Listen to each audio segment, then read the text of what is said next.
मैं वित्तीय वर्ष 26-27 का आय व्यय विवरणी सदन में उपस्थापित करता हूं। महोदय,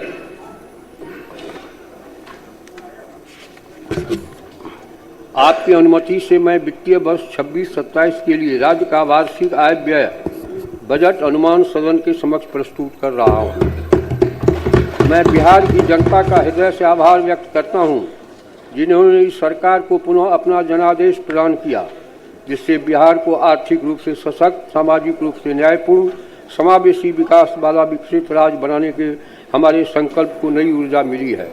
महोदय, माननीय प्रधानमंत्री श्री नरेंद्र मोदी जी के नेतृत्व में प्रस्तुत केंद्रीय बजट 25-26 में बिहार के लिए मखाना बोर्ड की स्थापना, ITI पटना के विस्तार, खाद्य प्रसंस्करण संस्थान, हवाई अड्डा विकास एवं प्रमुख सिंचाई परियोजनाओं को मिले सहयोग हेतु मैं राज्य की ओर से आभार व्यक्त करता हूं।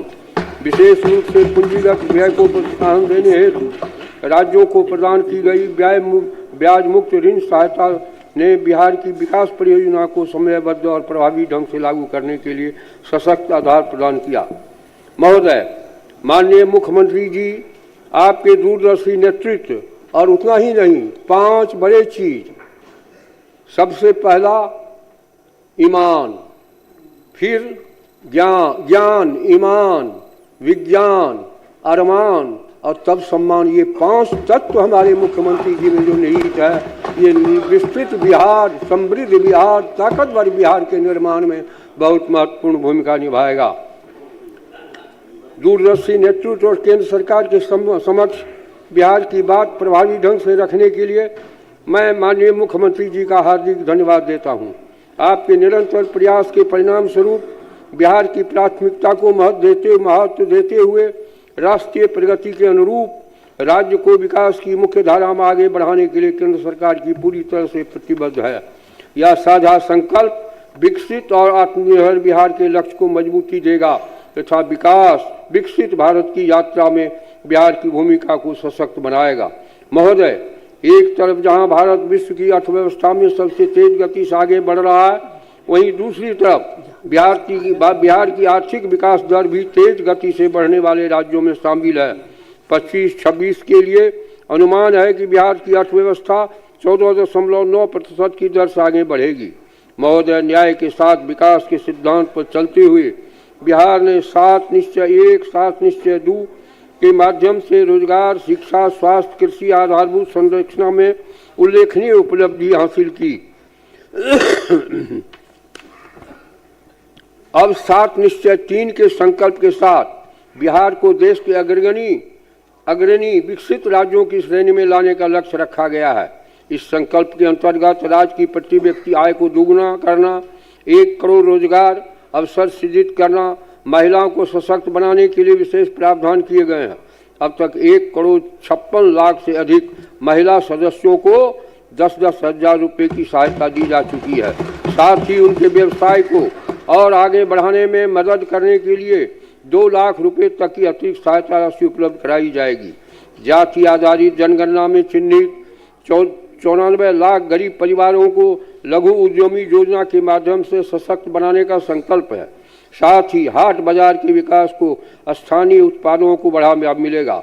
उद्योग में 50 लाख करोड़ रुपए की निजी निवेश आकर्षित करने, चौथे कृषि रोड मैप के किसानों की आय बढ़ाने, मखाना उत्पादन, डेयरी उद्योग और मत्स्य एवं पशुपालन को प्रोत्साहित करने, प्रत्येक प्रखंड में आदर्श विद्यालय और डिग्री कॉलेज स्थापित करने के लिए जिला अस्पतालों को सुपर स्पेशलिस्ट स्तर तक ले जाने, 5 नए एक्सप्रेस वे और सौर ऊर्जा विस्तार करने, शहरी गरीबों के लिए सस्ते आवास उपलब्ध कराने तथा पर्यटन और खेल को विश्व स्तरीय बनाने की दिशा में ठोस कदम उठाने के लिए सरकार संकल्पित है।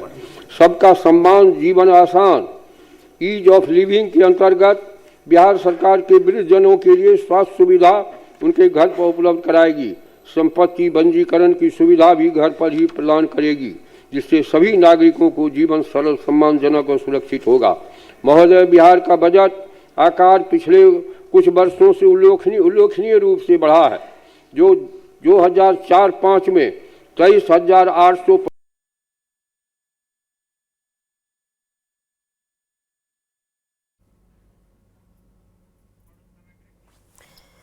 और वित्तीय वर्ष 2026-27 के लिए बजट पेश करते हुए वित्त मंत्री विजेंद्र प्रसाद यादव, जिन्होंने कहा कि इस बार का बजट जो है वो हर क्षेत्र में बिहार के विकास के दृष्टिकोण से तैयार किया गया है, जिसमें रोजगार के अवसर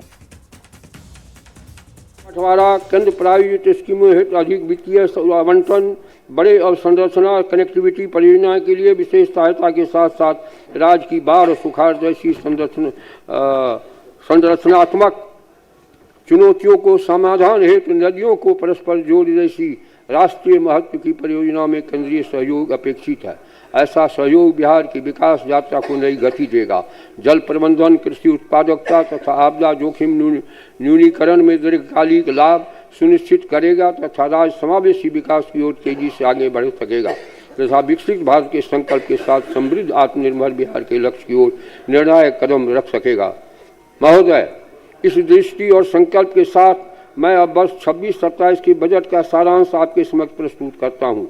वित्तीय वर्ष 26-27 में बिहार का राज्य का बजट आकार 3,47,589 करोड़ 76 लाख रुपए हैं, जो वित्तीय वर्ष 25-26 के बजट से 3,16,895.2 करोड़ रुपए से 30,69,474 करोड़ रुपये 30,694 करोड़ 74 लाख रुपए अधिक है। वित्तीय वर्ष 26-27 में वार्षिक स्कीम का बजट अनुमान 1,22,155 करोड़ 42 लाख रुपए है, जो वित्तीय वर्ष 25-26 के बजट अनुमान 1,16,750 करोड़ रुपये से 5,455 करोड़ 42 लाख रुपए अधिक है। वित्तीय वर्ष 26-27 में स्थापना और प्रतिवर्ष व्यय का बजट अनुमान 2,25,434 करोड़ 34 लाख रुपये है, जो वित्तीय वर्ष 25-26 के बजट अनुमान 2,01,35 करोड़ 42 लाख रुपये से 25,258 करोड़ रुपये अधिक है। 26-27 में कुल व्यय का स्कीम व्यय 36.14%, स्थापना प्रति व्यय 64.86% है। महोदय, वित्तीय वर्ष 26-27 में कुल पूंजीगत व्यय 63,455 करोड़ 84 लाख रुपए अनुमानित किया गया है, जो कुल व्यय का 18.26% है, जिनमें पूंजीगत परिव्यय 26-27 में 39,374 करोड़ 6 लाख रुपए परिव्यय अनुमानित किया गया है, जिसमें सामान्य सेवाओं में 6,170 करोड़ 30 लाख रुपए, सामाजिक सेवाओं में 7,424 करोड़ रुपए एवं आर्थिक सेवाओं में 25,824 करोड़ 96 लाख रुपए की राशि प्रस्तावित है। वित्तीय वर्ष 26-27 में कुल राजस्व प्राप्ति 2,85,277 करोड़ 12 लाख रुपये अनुमानित है, जो वित्तीय वर्ष 25-26 के बजट से 2,60,831 करोड़ 24 लाख रुपए अधिक है। 24,445 करोड़ असंगठित अधिक है। वित्तीय वर्ष 26-27 में राज्य के अपने स्रोत से कर राजस्व के रूप में 65,800 करोड़ रुपए प्राप्त होने का अनुमान है, जिसमें 50,000 करोड़ रुपये वाणिज्य कर, 10,000 करोड़ रुपये स्टाम्प एवं निबंधन शुल्क, 5,000 करोड़ रुपये परिवहन शुल्क, 800 करोड़ रुपये भू राजस्व से प्राप्त होगा।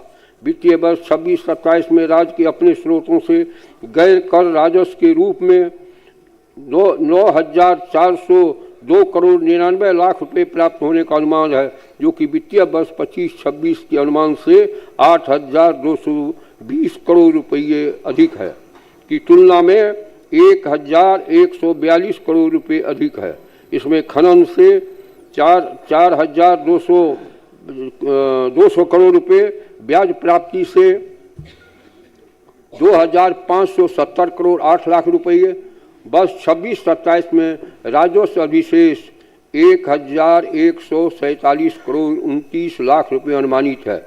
वित्तीय वर्ष में 26-27 में 39,111 करोड़ 80 लाख रुपये राजकोषीय घाटा रहने का अनुमान है, जो सकल घरेलू उत्पाद 13,09,155 करोड़ का 2.99% है। सामयिक निधि में राशि वित्तीय वर्ष 26-27 में सकल व्यय 3,53,045 करोड़ 15 करोड़ रुपया प्रस्तावित है, जिसमें निवल व्यय 3,47,589 करोड़ 76 लाख रुपये है। विदित है कि विनियोग विधेयक के संकल्प व्यय प्रस्तावित किया जाता है। वित्तीय वर्ष 26-27 में सकल व्यय 3,53,045 करोड़ रुपये में मध्यदेय 3,02,242 करोड़ 13 लाख रुपये एवं भारित राशि 50,803 करोड़ 2 लाख रुपये हैं। अध्यक्ष महोदय, माननीय सदस्यों ने मेरा भाषण पूर्ण एकाग्रता से सुना है, इसलिए मैं सदन के सभी सदस्यों के प्रति आभार प्रकट करते हुए मैं वर्ष 26-27 की वार्षिक वित्तीय विवरणी एवं अन्य बजट दस्तावेज को सदन के समक्ष प्रस्तुत करता हूँ। बहुत बहुत धन्यवाद।